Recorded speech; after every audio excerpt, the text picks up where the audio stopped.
Hey, everybody. Sean Gibbons from the Communications Network. Lovely to see you all on a Tuesday afternoon. Hoping you're safe and well. And if you've had a chance to perhaps get access to a vaccine, maybe you're already along that path. I got my first jab last week, so I'm about 5 weeks away from being a little bit safer to be around others, and I'm excited about that. Hopefully, you're in the same boat. We are doing something new today because over 1,200 people signed up for this webinar, much to our delight and surprise. We don't have enough room for all of y'all. So we built a bigger boat. Y'all obviously got in, and that's good news. But if you have a colleague for some reason who may not be able to access this Zoom platform, we are going to live stream on YouTube. This is a first for us.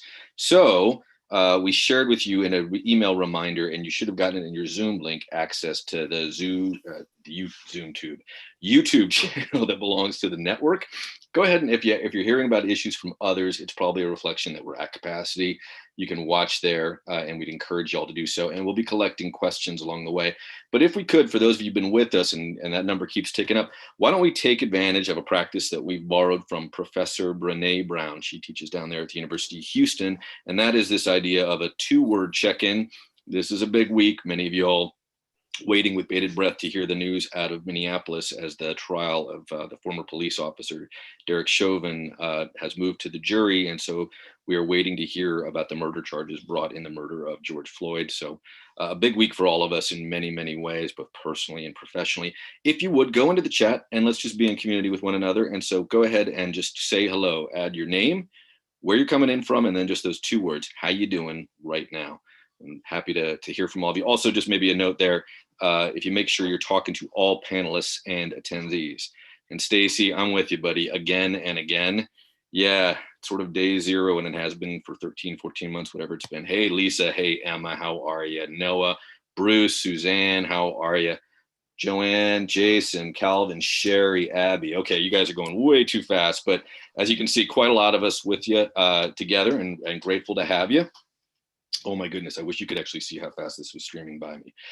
While we are all saying hello to one another and hopefully gathering a few folks with us on YouTube, welcome and thanks for being part of this grand experiment. We are, oh my goodness, that's a crazy number of folks here. We are going to just do a little bit of housekeeping before I introduce our presenter for today, Leslie O'Flahavan. I got that right. I didn't. No, Leslie, I got it wrong. O'Flahavan. O'Flahavan, there you go.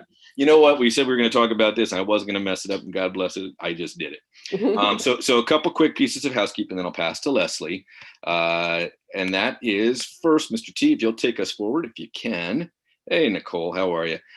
We are going to gather a lot of questions about what are our plans for this fall. As you know, ComNet happens every year in late September, early October. This year, going to be in early October, and we will have news to share with you about that. Safety is our big bias. We did a virtual event last year, and so we'll be telling you what our plans are exactly in the next couple of weeks, but stay tuned for that and you'll have an opportunity to register, and we hope you do. We had a great time last year, and we have some new wrinkles to add to make it even better this year.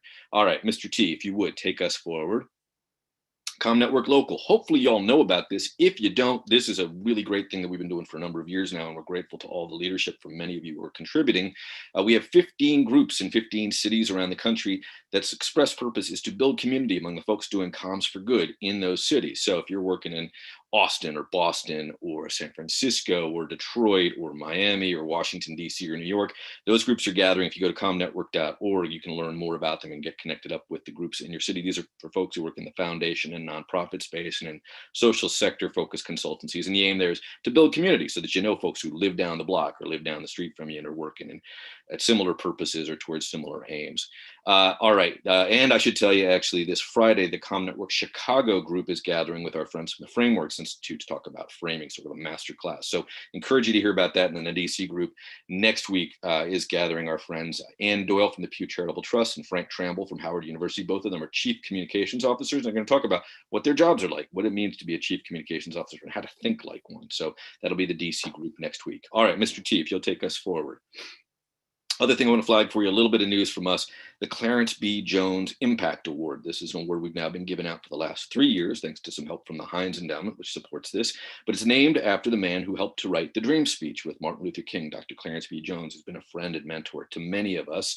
We started giving out an award in his honor, specifically to lift up communications work that has transformed the world. And so over the last couple of years, we've been fortunate to name groups like the Truth Initiative, that anti-smoking group that's done just wonderful work, or the Florida Rights Restoration Coalition led by Desmond Meade, who's just a revelation, and he was with us down in Austin.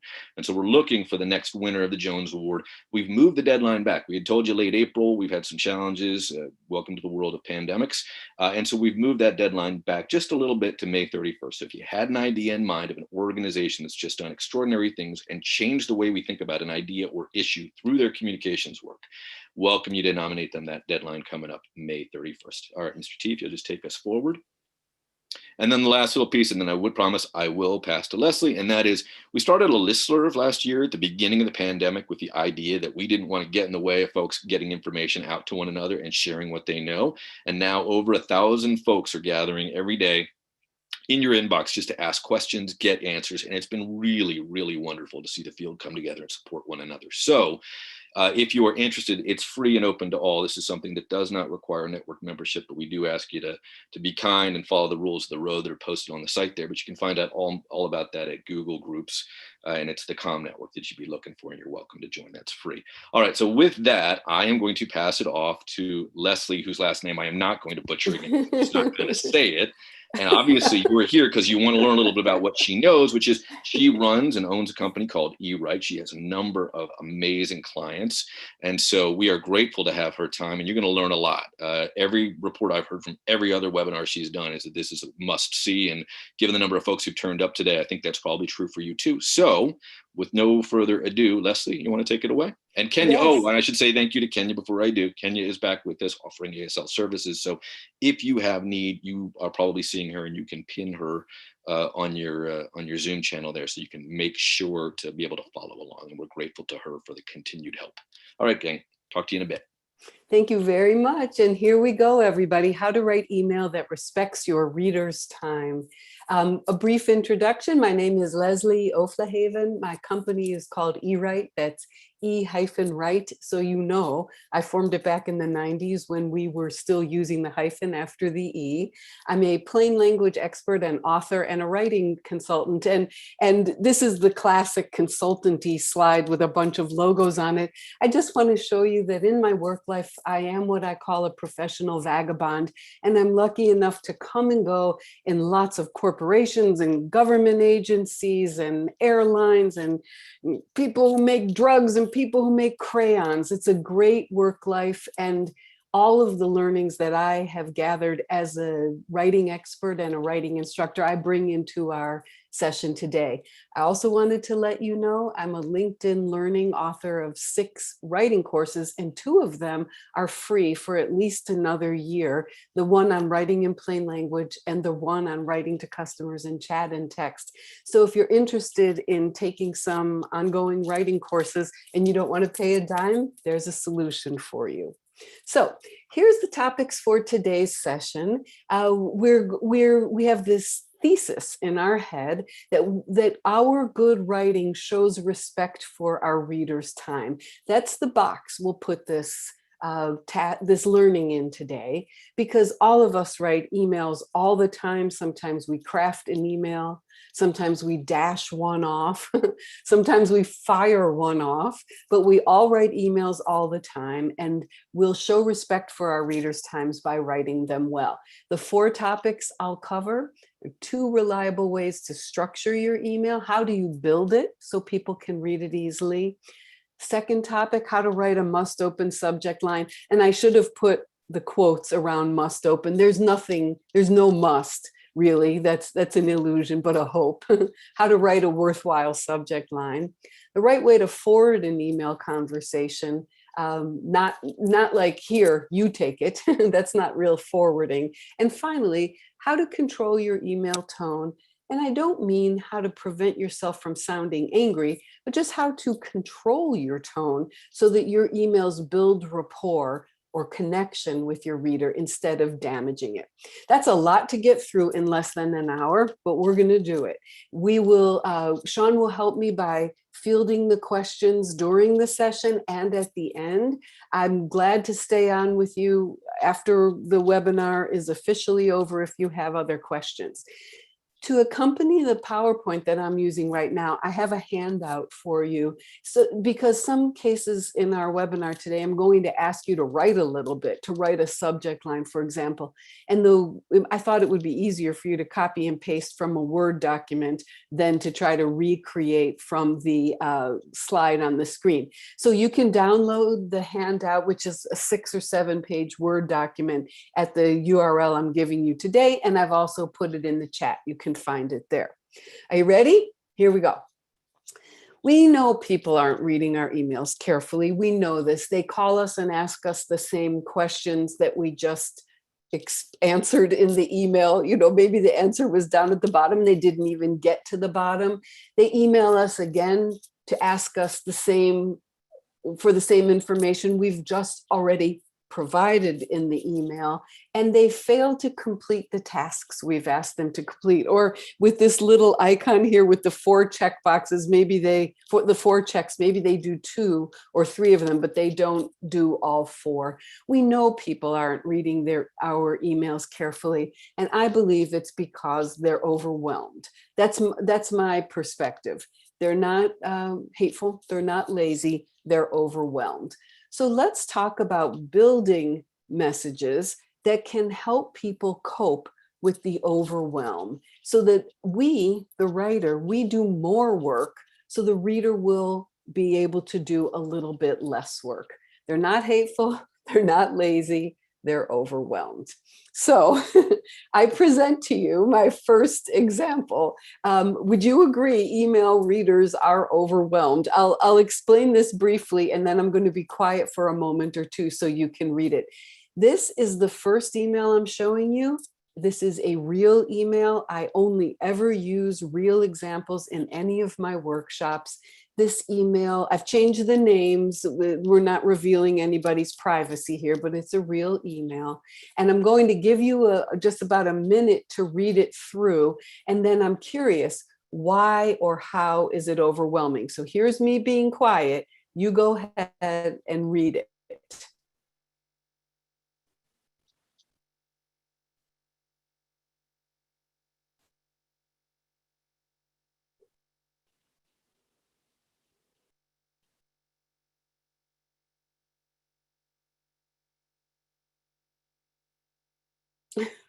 Robert said, unsubscribe. Yeah.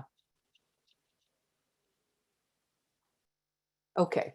So your comments are very perceptive. And also the theme is, I don't want to read this. I don't blame you. I didn't want to read this either. The first paragraph is way too long. The subject line doesn't do anything to help the reader truly know what this email is about. Even though we have a bulleted list, it's buried in the other content. Mike Mansfield is trying so hard to say what he has to say without irritating anyone, that his message is being diluted by the amount of words and the placement of the main point. So I bet that you don't write emails quite as tiresome as this one, but this is not an uncommon kind of email for us to receive. And this is just too much. Email readers are overwhelmed. So let me offer you the first strategy for organizing your email that will help respect your reader's time. And you might wonder, well, why are you showing me a picture of a cabin? Did you forget that this is about email writing? No, I didn't forget. I'm going to make a tortured comparison between that cabin right there. And the point that I'm trying to make is, good emails put the main point in front, up at the beginning. So here I go with my tortured comparison with this cabin. The people who built this charming little cabin with the round window in the front pointed the porch part of the cabin and the window part of the cabin out to the water. They did not plan to put the trash cans on the front porch. No, they saved the good real estate for the best view. And emails also have real estate. The most important and most likely to be read section of any email is the beginning of it. After the subject line, you're more likely to have the reader's attention in the first 2 or 3 sentences than you are anywhere else in the rest of the email. This is true for mobile email readers, especially true. This is true for people who have a preview pane set up in their desktop or laptop. The point is, there's good real estate in emails and there's poor real estate in emails, and you want to make sure your main point is up at the beginning.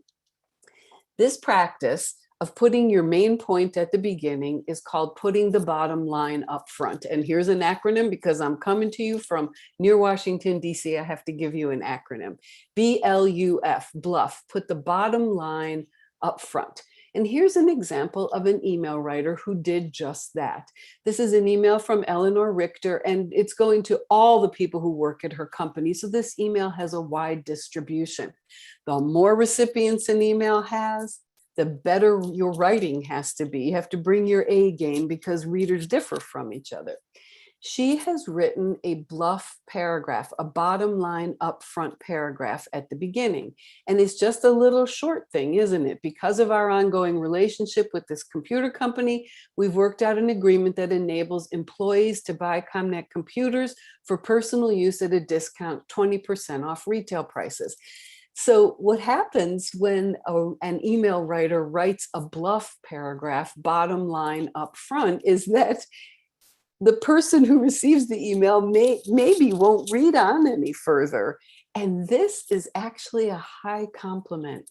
Your recipient of your email might say, "Your email is so well organized that I didn't have to read any more than the first paragraph." So, why might someone stop reading here? Well, they don't like this brand of computer, or 20% off doesn't seem like a great bargain, or I'm broke.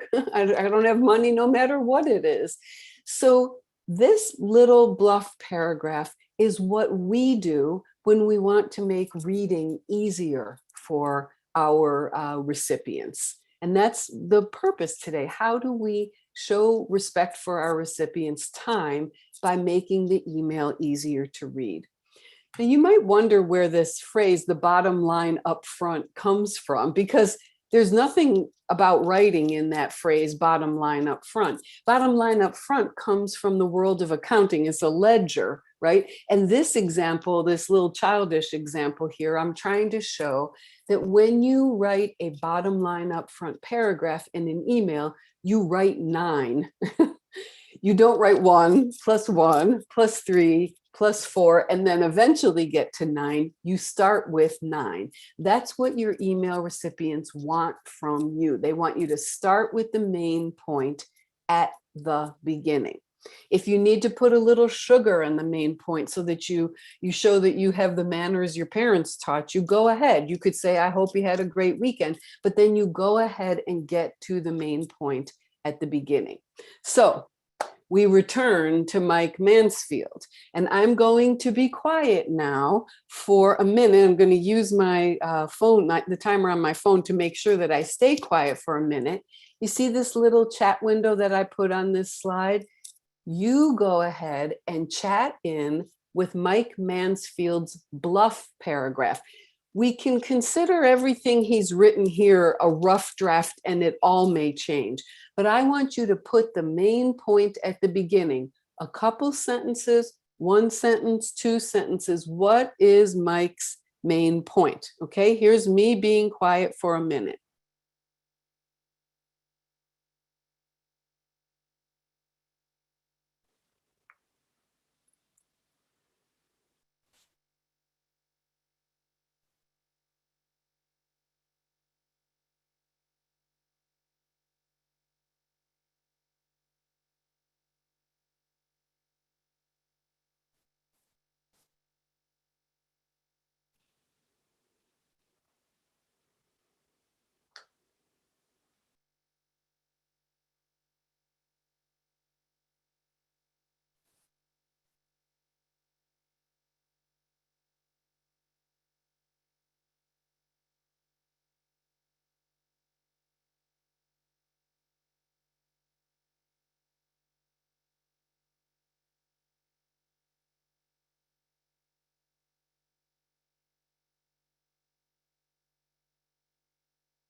There we go. There we go. Okay, time's up. Oh, I am seeing some really eloquent writing in here.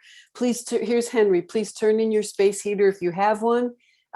Instead, wear an extra layer if you are cold. Don't be salty, Henry. Don't use space heaters or coolers, Carrie writes, except now I know this is from a landlord. I see why he's beginning with niceties. Okay, you're faking me out, all of you. Margaret says, personal heaters and coolers are safety hazards, cannot be used on the floor. We're working with our management company to adjust the office temperatures. There we go. Now, you are working your way toward understanding what his main point is. In my opinion, his main point is you have to turn in your space heater or your fan. And here's the date when you have to do it. That's his main point. We can see he lost his courage while he was writing, but that is his main point. Now, Craig has taken a different slant here. Your comfort is our highest priority. Please communicate your temperature needs so management can make all the adjustments. And Craig, we got to get in there and get rid of your space heater and your fan by September 1. Okay. Good writing. And Susie said she hadn't even seen the deadline because it's buried down at the bottom and it shouldn't have been. Here's what I wrote. While I was in the neighborhood, I also fixed up the subject line. We're going to talk about that in just a minute. I wrote, thank you for letting me know about the uncomfortable temperatures in the building. That's the sugar. We're working with our landlord to solve these problems. Then I quoted the policy, depending upon whether the people find that convincing, we could remove that sentence. If you have a space heater or a fan, get rid of it. And if you don't get rid of it, we're going to take it away. Okay, so that's a bluff paragraph. And what might happen when you write a bluff paragraph is that a lot of what Mike Mansfield has written here, we might be able to take it out. Because as you all notice, he's started with a long email that it's just, a long paragraph that's just unreadable. And so the bluff may enable you to make the whole thing shorter, but we need a bluff paragraph. Now, while I was reading the chat, many of you wrote really good bluffs. Yours doesn't have to match mine exactly, but to write a good bottom line up front paragraph for this particular email, you would absolutely need the deadline. That has to be there. If you don't have the deadline in, then you don't have the action in the bluff, and that's not good. Okay, bottom line up front. Here we go.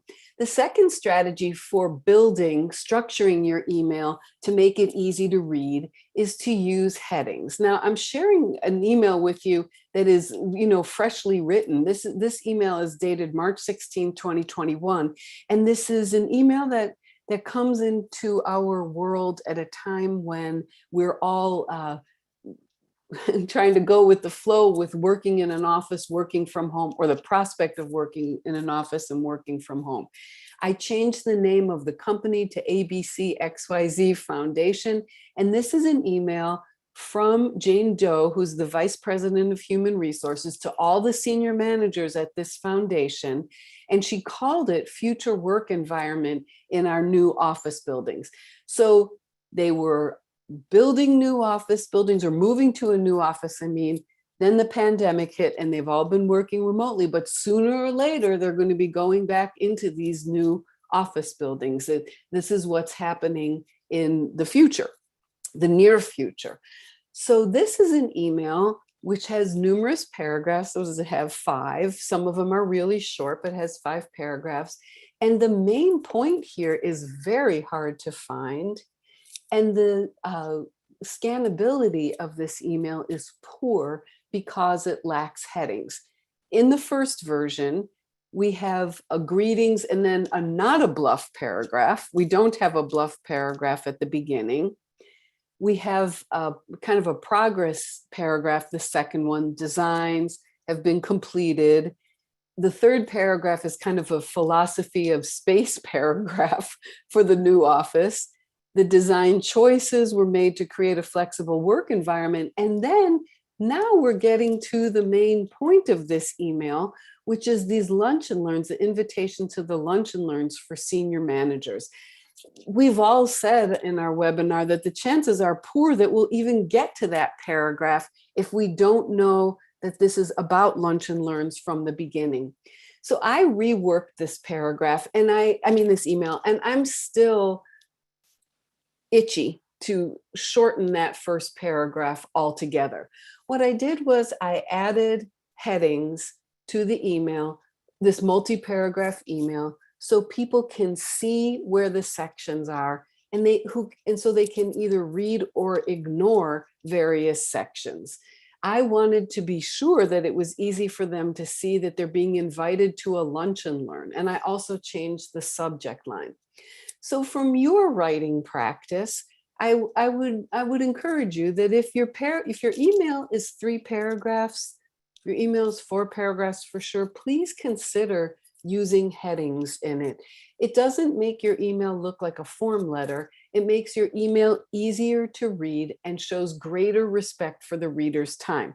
And I think it's likely that the MySpace mentality, changing a MySpace mentality to an our space mentality, these senior managers have probably seen that message before. They probably have seen it. So really, what this email communicates that's new is that there are lunch and learns in March. And probably those senior managers are going to want to attend the lunch and learns because their staff are asking them about the new buildings. So 2 ways to structure your email so it's read and acted upon are to put a bottom line up front paragraph at the beginning, and in a multi-paragraph email to use headings. Okay, now I'm seeing a few questions from folks. What are your thoughts on bulleting the items in the MySpace mentality? Sure. I think the truth is that that's a kind of a boring and I don't know, bureaucratic paragraph. We can put bullets in it and make it shorter. Okay, and Sean's asking folks to put the questions in the into the Q&A section. All right, here we go. Here are some, here's our work on how to write a must open subject line. And again, I hope you're seeing the must open part with air quotes around it, because we know from the spammers there are no must open subject lines. So the subject line is the first and best chance that you have to get your email read and acted on. And why? Because the recipients and readers are using your subject line to do inbox triage. Like, there's incoming emails needing attention, and it's by the subject line that people sort the emails for response, for action, or for deletion either. So a good subject line answers these 3 questions, and it has to answer all 3 questions. 1, when should I read this email? Should I read it upon receiving it? Can I read it later today, or can I delete it without reading it? Never is never an option. It's okay. When should I read this email? If you got that email from Eleanor Richter saying that there are ComNet computers available at a discount and you're broke, you could read that never. You don't have to read that email. Question 2, what's this email about? And question 3, will I need to do anything? Your recipients are entitled to predict whether they'll need to do anything straight from the subject line, right there at the subject line. So it's worth spending the time on the subject line so they can do all this. Okay, so here is a list of 10 emails. Pretend this is an inbox, and I'd like you to chat in with the numbers of the subject lines. I might have misspoken. These are 10 subject lines. Could you chat in with the numbers of the subject lines that help the reader answer all these questions? When should I read it? What's it about? And will I need to do anything? Can you chat in, please? So you might chat in 1, 3, 5, 6, 7, 8. I'll watch the chat for a moment or 2 here. Which of these subject lines answer the reader's questions? When should I read this? What's it about? And do I need to do anything? Seeing a lot of repetition on 1, 5, 6, 10. Okay. 1, 5, 6, 10, 1, 5, 6, 10. Okay. Oh, all right. 1 and 10. Some of you are Some of you are stricter than others. So let's talk through these. I color coded them so I can talk to you about them. Number 2 and number 7 and number 9 are not good enough in any way. Let's just take number 7 to talk about why this is not good enough. When the recipient of the email could equally predict that it has reasonably predict that it has several different, the content of the email would be several different things, and the subject line isn't good enough. So email 7 could be about, I want to take vacation leave. I need to change my vacation leave. I want to appeal your rejection of my vacation leave. It's way too generic. Number 1 is a great subject line, and lots of you included that one. I'm so pleased that you like number 5 because it's written in a kind of conversational style. A more formal writer would have written invitation to the executive breakfast on June 22nd. Now many of you like 6 and 10 also. Let's take 10 right away because most people who voted for 10. Number 10 is too long. And that, of course, begs the question, how long is long enough? This is a nearly impossible question to answer anymore because people read emails on such different sized devices, and between, phone, tablet, phablet, laptop, desktop, we don't know how much is displayed in the recipient's configuration, but 10 is too long because even 20 characters, 25 characters is a safe bet. 10 is way beyond that. It would not be difficult to make 10 shorter, and it should be made shorter. 3 and 4 have the same problem that 7 had, which is, for example, on 4, are you telling me that this person has been paid? Or are you telling me that this person needs to be paid? I can't tell from the subject line. You like 6. I like 6 too, but I think we can cut down the way we've referred to the date without hurting it. We've got tomorrow, Friday, and April 16th. Let's make it just a little shorter. We probably don't need tomorrow on that subject line. Okay, so I would like to show you how costly a poor subject line can be. This is a very, it's like a sweet email, really. Samantha Peck is writing to the people who have volunteered for a teen mentoring program. So we have, community activity, and we have free sharing of time. And she has written a tidy email about the logistics for an event that's going to be held on the upcoming Saturday. Her email writing is quite careful. She has just some kind of rogue capitalization, but her email is really careful. But the subject line is so poor that if you look at the subject line, you wouldn't know what she is writing about. So perhaps looking forward means to Samantha, I'm looking forward to seeing you. That's a beautiful thing, but looking forward is not a good subject line. Here's a better subject line.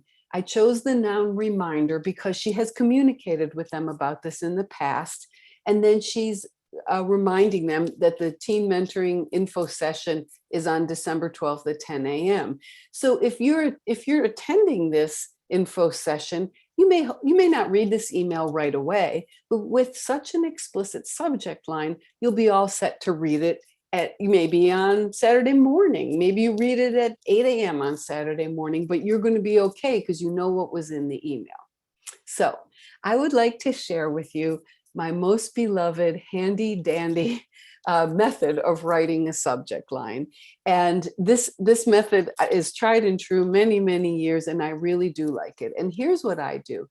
I begin my subject line with a noun that identifies the type of message I'm writing.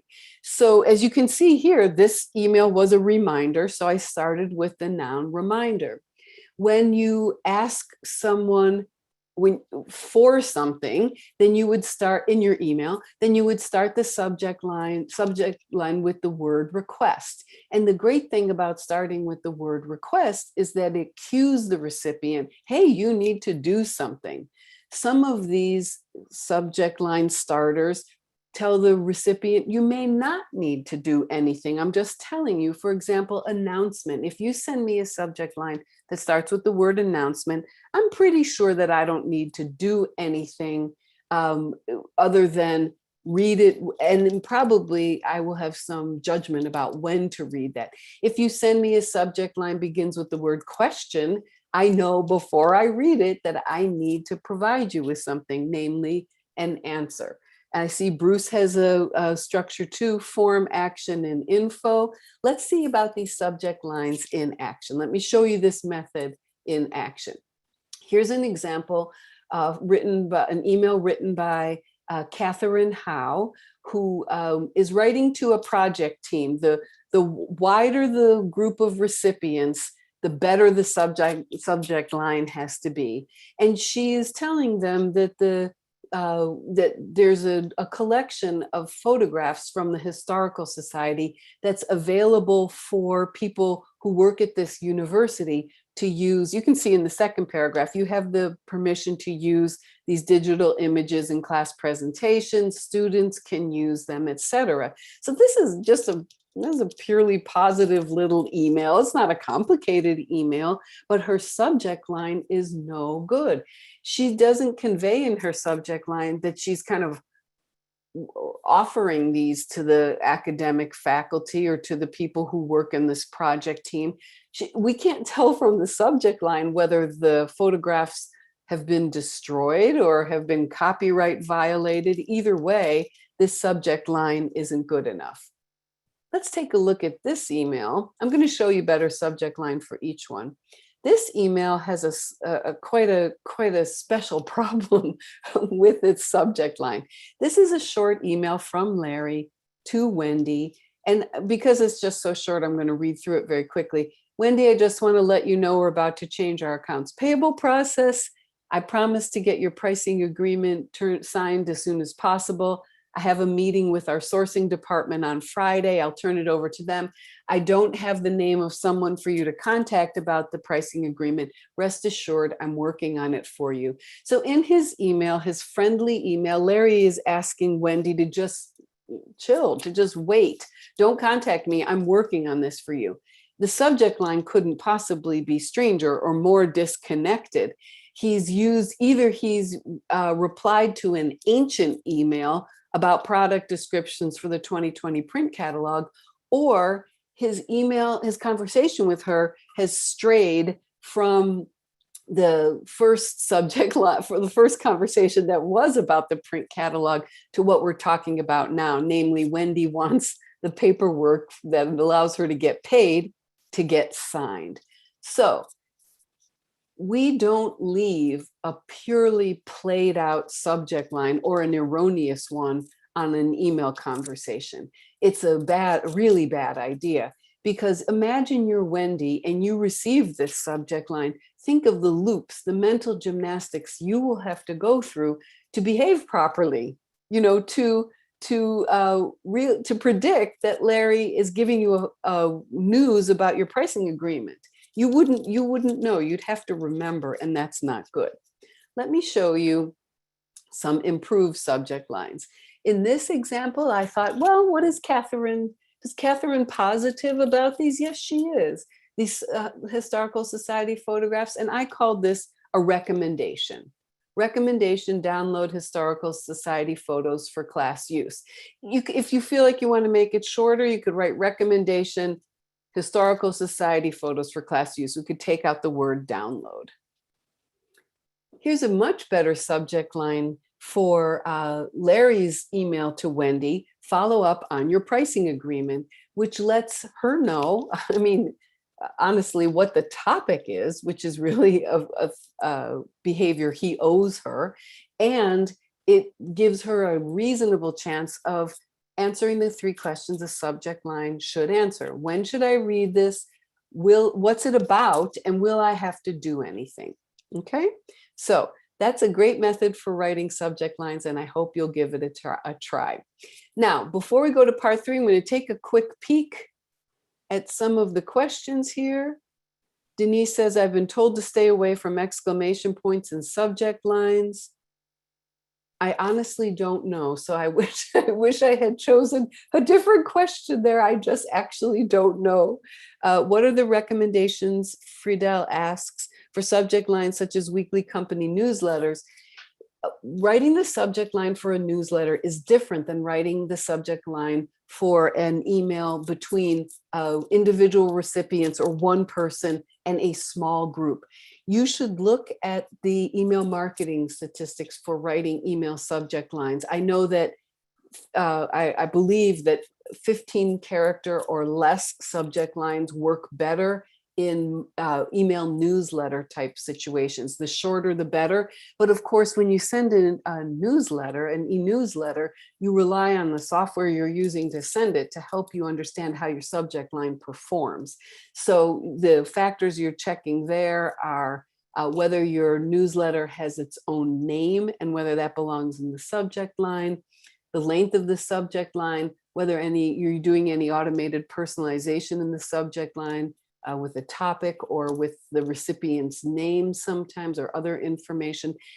Newsletters are different from the types of emails we're working on here. Someone asked, what are your thoughts on using emojis in subject lines? I think they work pretty well in publication type newsletter emails like newsletters. I don't know if I would use them too much in emails, individual emails one-to-one. Okay. All right, let's keep going. We'll come back to the questions as we can. There we go. Okay. Here's the wrong way to forward an email conversation. I'm going to show you the right way in just a minute, but here's the wrong way. On this slide, I've given you the emails in reverse order because this is how they would come to poor Carl. So Carl, Doreen asks Carl to join in what is the fifth email in this chain.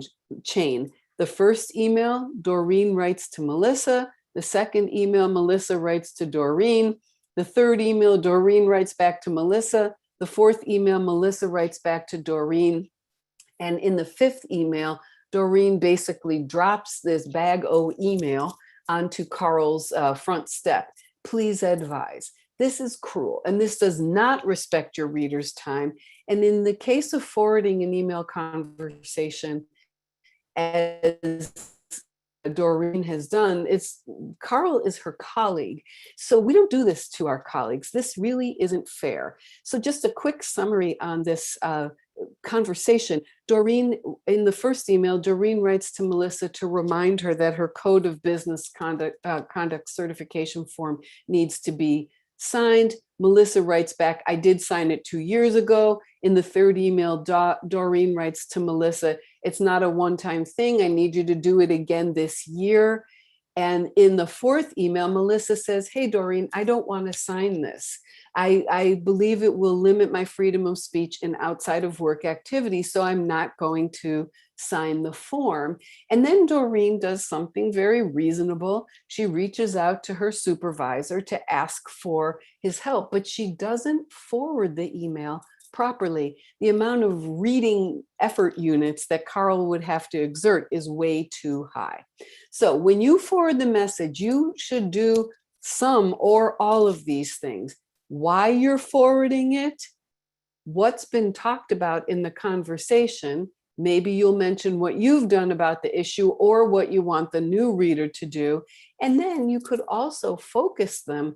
Which parts of the email conversation do you want the new reader to read? So you could, in the case here, Doreen could say, please see Melissa's email from February 8th. Okay, that would be one way to do it. Here's what I wrote instead. This is a much better way to forward an email.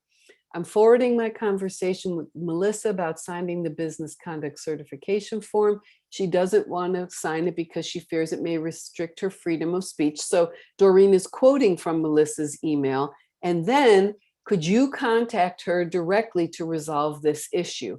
So Doreen she could have said, could you please let me know how to continue with Melissa? That's one option. But what Doreen is asking is for Carl to take over in this conversation. And the forwarding is very clear. So a lot of our emails Lots of times we burden our colleagues in a way that we wouldn't burden our clients when we write emails. That's not fair. And if you're forwarding and there's been a lot of conversation back and forth, you want to be sure that when you hand the email off, it's not like, in a Roadrunner and Coyote where Roadrunner hands Coyote the TNT. Don't do that. Like, here, you take it. Actually forward the email so that it's possible for the next person to take over. Okay, now we're going to talk about how to control your tone and build rapport. And I'm sharing this photo. I don't know this woman. This is a public domain photo, but the orange glow, the warmth and the kind of the sweetness of this picture always makes me think about this is the tone we want to convey in our emails, because rapport is kind of a personal magnetism, a feeling of closeness between people. And it's certainly possible to build it via email, but it is much easier to destroy it via email. So I'm giving you a warm and sweet and orange glow picture just to bring forth the feeling that we want to do everything we can to create the rapport and connection. There are lots of reasons people misinterpret the tone of email. And I know I don't even need to ask you. I know sometime your tone has been misinterpreted in email. There's 30 years of academic research on why email is so poor at conveying tone correctly. I'm just going to summarize 3 findings right here. But email is the worst for conveying the tone. People use their emotional expectations when they read messages. So there's almost a disconnect between what you actually typed and the emotional expectations the person might bring to the email. They can read past what you actually type. So, for example, quote, "Good job on the current draft, but I think we can continue to improve it." If the recipient of that email gets that sentence, they could read it to say, "Oh, my boss thinks I did a great job on the current draft." Or they can read it to say, the little "good job on the current draft" is just patronizing. My boss actually thinks my draft was poor. So the emotional expectations of the reader are prominent, more prominent than the words the writer used. All these factors affect how people regard the tone in email. What is my position in the company? How long have I known you? What is the emotional history of our relationship? What is my own personality? If you are a glass half empty type person, then you will read the tone of emails that way. And finally, email is just the worst at offering emotional cues. A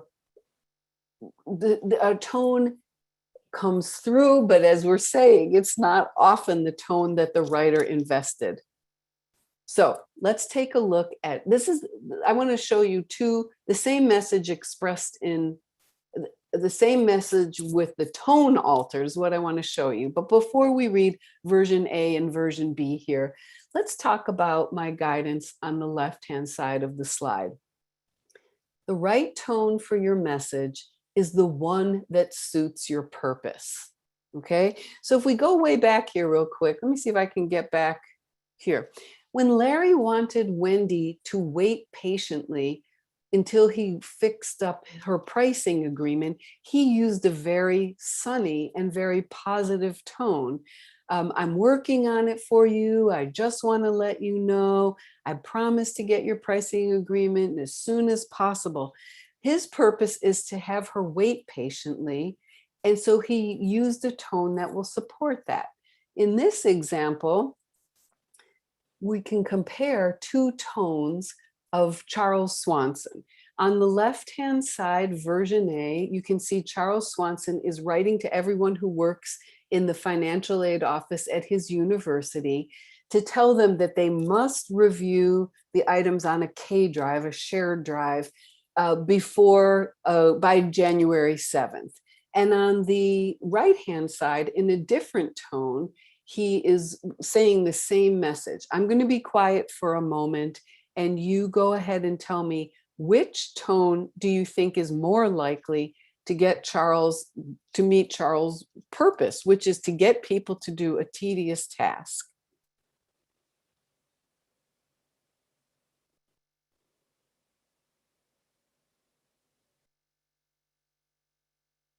Okay. As I watch the bees fly by, okay, and Kim commented, it gives a stronger comment on why this matters. Yes.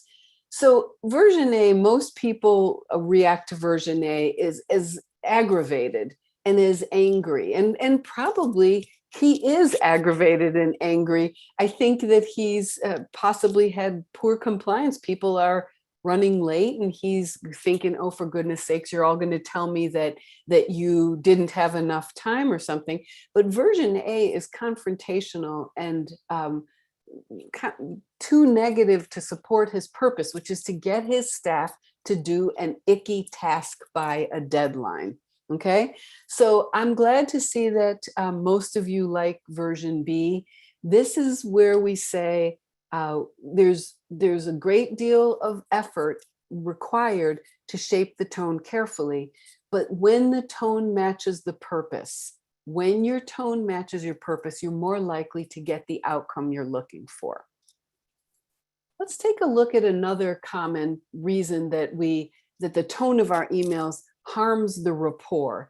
Here's an email conversation between two people. Both emails are quite short. Kevin writes, "Hi, Marta, good morning. Thanks for mailing the retainer contract. I received it last Friday. Do you want me to complete it now or just wait until later? I'm looking forward to working with you. Thanks." And then Marta replies, "Kevin, I received your reply. If you would execute the retainer document and return 3 copies, we can add the addendum if and when we receive inquiries." So this is an interesting conversation because in their writing styles, each person here is showing what they value. Kevin is a very friendly writer. He's even a double greeter and a double closer. And Marta is a very mechanical writer. She is no greeting other than using his name and no closing whatsoever. The problem here is that this profound disconnect in their tone could cause them to draw incorrect or unfriendly assumptions about each other. And so what I'd like to offer here is that the person with the less power could defer to the person with the more power by mimicking the tone. Now, in this case, Marta has the more power and Kevin has the less power. And so I'm not saying that we should wash the friendly out of Kevin. I think Kevin's writing style is charming. That's my personal opinion. But what I want Kevin to do is notice that his style and her style are really, really different. And that to reduce the chances of a disconnect or drawing the wrong assumptions about each other, that Kevin could take it down a notch. So I think we don't want him to abandon any of his values about communication, but we just want to take it down a notch or two. So we could take the thanks off, or the good morning, or both the thanks and the good morning, and they would be less different from each other, and therefore less likely to cause this disconnect or to sustain a disconnect. So mimicry is a good idea, especially when you notice that your tone and the other person's tone are really, really different. That's a risk. Okay, so I love this photo. I love this man's little earring with the bead on it. So I just wanted you to imagine him for a moment. He's typing, yeah, but he's also on the phone. And in his phone conversation, he would be sharing pleasantries or courtesies or niceties. These are things we do on the phone. Hey, how was your weekend? And some of them do well in email. Some of them belong. So what kind of courtesies or niceties might he say? He could have been saying, hi, hello, good morning. He could have been making some small talk, like how was your weekend? He could have been sharing small talk or personal information from his side. I went to the baseball game. thanking is a nicety that we do on the phone all the time, so that could be in his conversation. When we talk to each other, we are deft at creating a positive spin. It's not that we're behind schedule, it's just the extra couple of days will allow us to test the new features. That's we do this quite fluidly when we're talking to each other. And finally, when we're talking to each other, we often use emotion words that anchor the feeling of the conversation. I'm happy we're going to be working together on this project.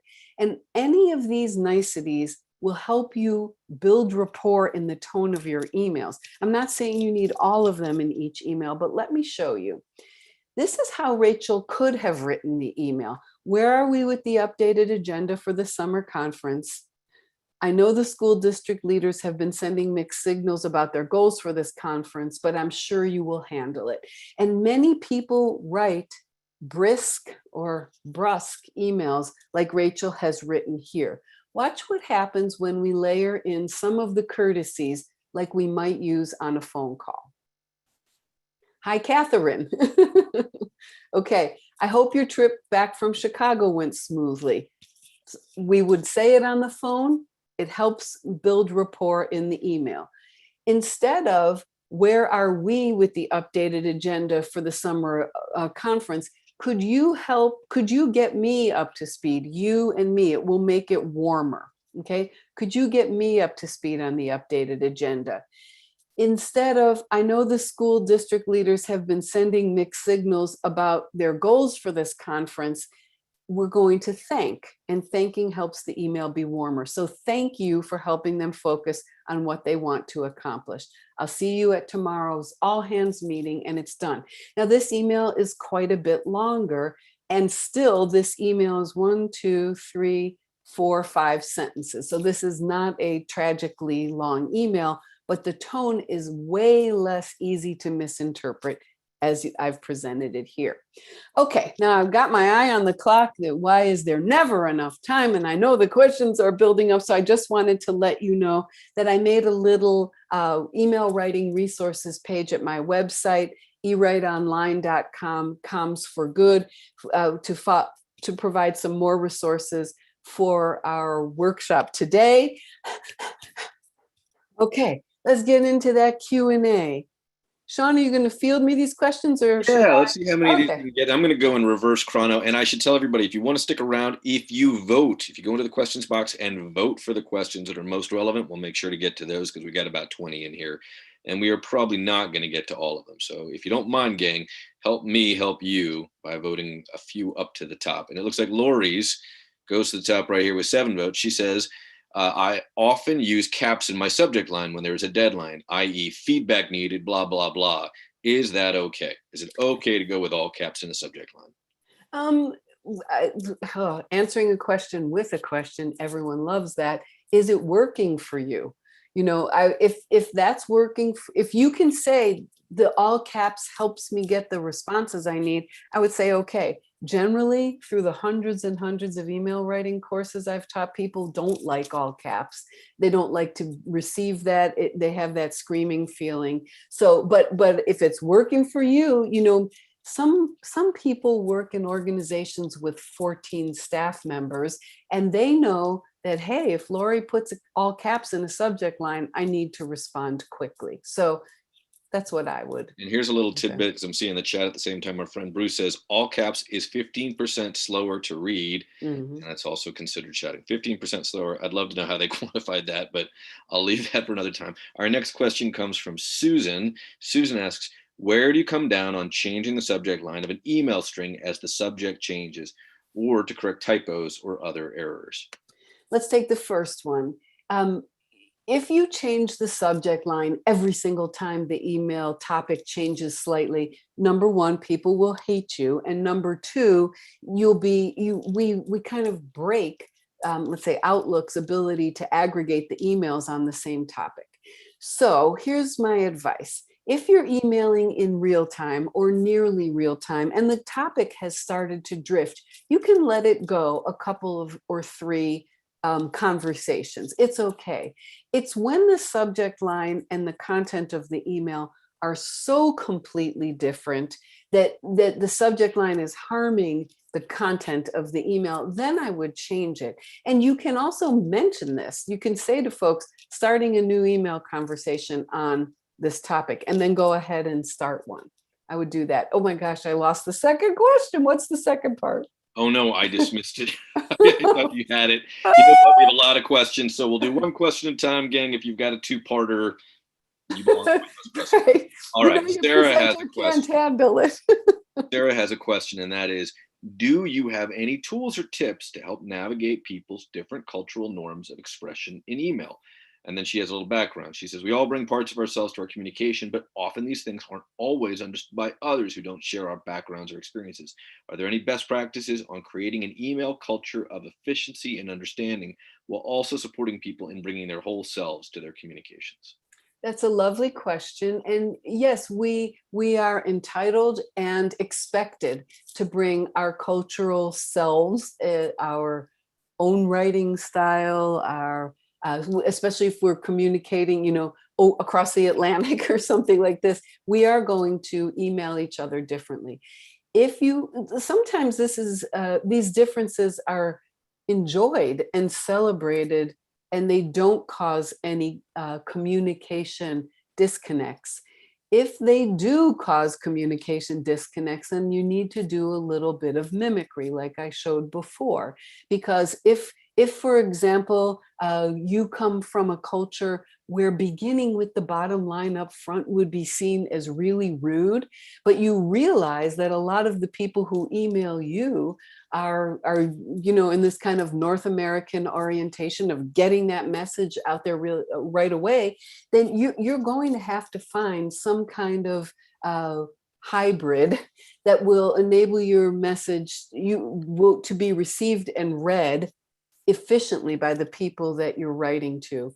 If you're talking about different culturally defined communication styles within an organization, I think one thing we can do inside our own organization is talk to each other on the phone more, because if we use a synchronous, like a phone conversation, channel of communication, we are way less likely to misunderstand each other based on cultural styles of communication.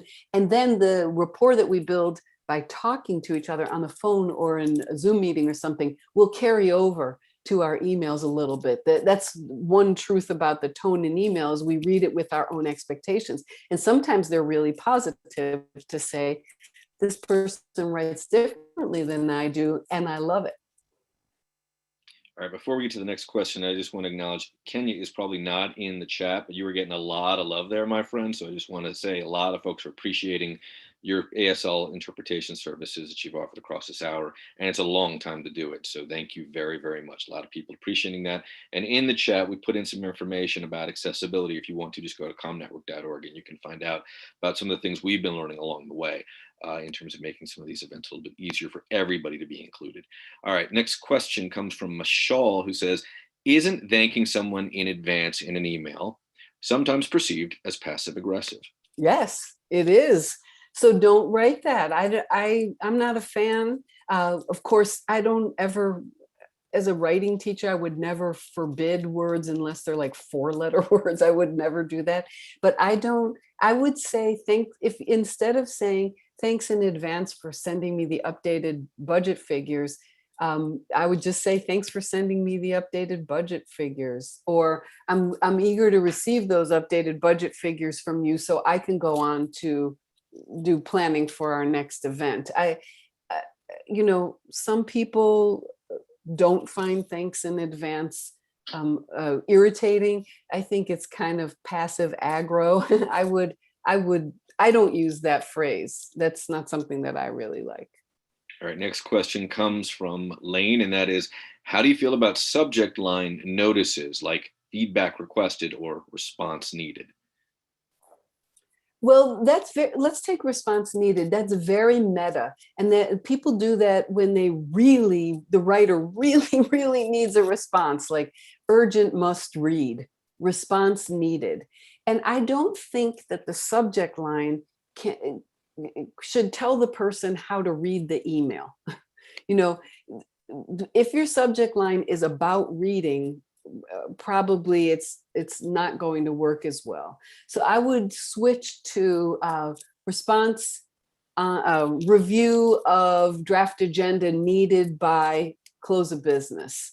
I would say what you want them to do rather than a subject line about how they should behave with the email they're getting. All right. Next question comes from our friend Margaret, who asks, how can we encourage our leadership to take up some of these hints and tips? How do we make the boss get better at email? That got awkward real fast. Well, you could share what you've learned. You can model what good writing is. Some of the inadvertent exploitation happens when important people don't discipline themselves to write to respect their employees' time.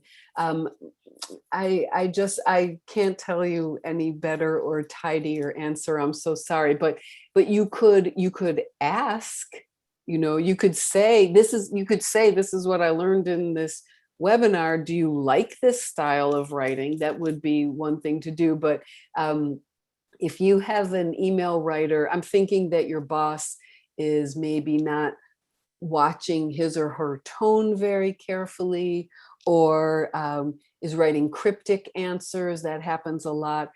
I'm sorry, but I don't know what to tell you about fixing your boss. All right. Well, this is something you might have a good fix on, and that is this question from Natalie, which is, how do you feel about the use of FYI as the noun to start a subject line? I would swap it with follow up or update. I would, because FYI just, again, means like, here, you take it, It does convey a lack of urgency, FYI, because if it's just for my information, I don't need to hurry here. And it could work just fine. I like follow up or update better. Gotcha. Next question comes from an anonymous person who asked, what advice do you have for using the same thread when replying or following up? Is it a best practice to reply to the existing thread and just change the subject? And then a little bit of background. I often get emails without the thread or trail of all the relevant info from previous emails. And I'm wondering, how do you ask someone to include all that without sounding pushy? Yeah, well, no, now the last part just broke my heart. You're not sounding pushy when you need somebody to do something differently so you can do your job well. That is not pushy at all. And it allows me to strongly make a point. If the email practices are making it harder for you to do your job, talk to the person about it. Talk to the person. So one of the organizations I work with invites scientists, international scientists for US residencies. And there are long and detailed conversations about visas and passports and, all this kind of complicated information. And they really need those email conversations to stay together no matter what, because there are deadlines and tasks that must be completed. So in that case, if someone's breaking that chain, that would really harm the team members' ability to do their job. So what I heard in your question is that breaking the chain, when this other person breaks the chain, it makes it harder for you to do your job. I say, please ask them to go back to keeping the chain together. Gotcha. Next question is actually two. They're related. One from Karen, another from Jeffrey. I'll use Jeff since it's got a little bit more detail.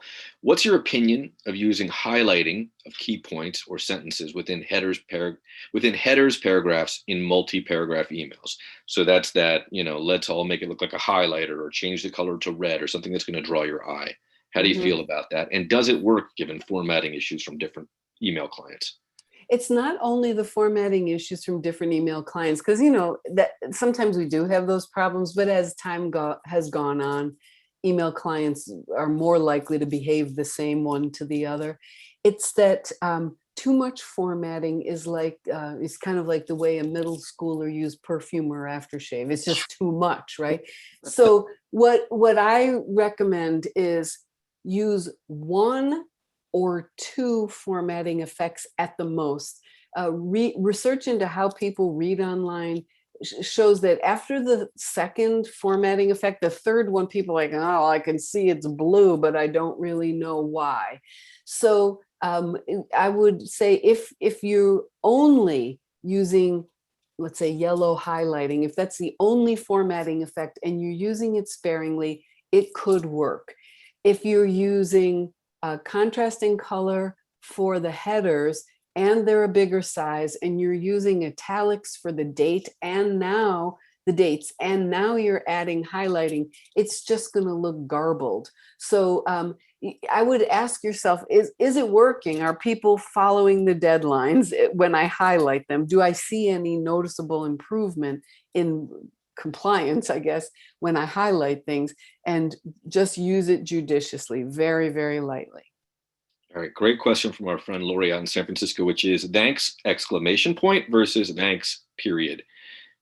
Your choice. Your choice. All Yes, right. actually, like this is the dullest academic response, but the exclamation point has has gone through a complete revolution in our business writing because of the way we use it in texting. And probably 15 years ago, I would have said, you know, lightly on the exclamation points in business email, but thanks exclamation point seems like the right thing to do. I'm with you for as a focus group of one, Lori. I'd much prefer to get the exclamation point. The period feels like I've just gotten an email from Eeyore. Thank you. All right. So Jennifer has a question. What's your opinion regarding replying to an email with an irrelevant subject line when reaching back out to somebody that you don't know?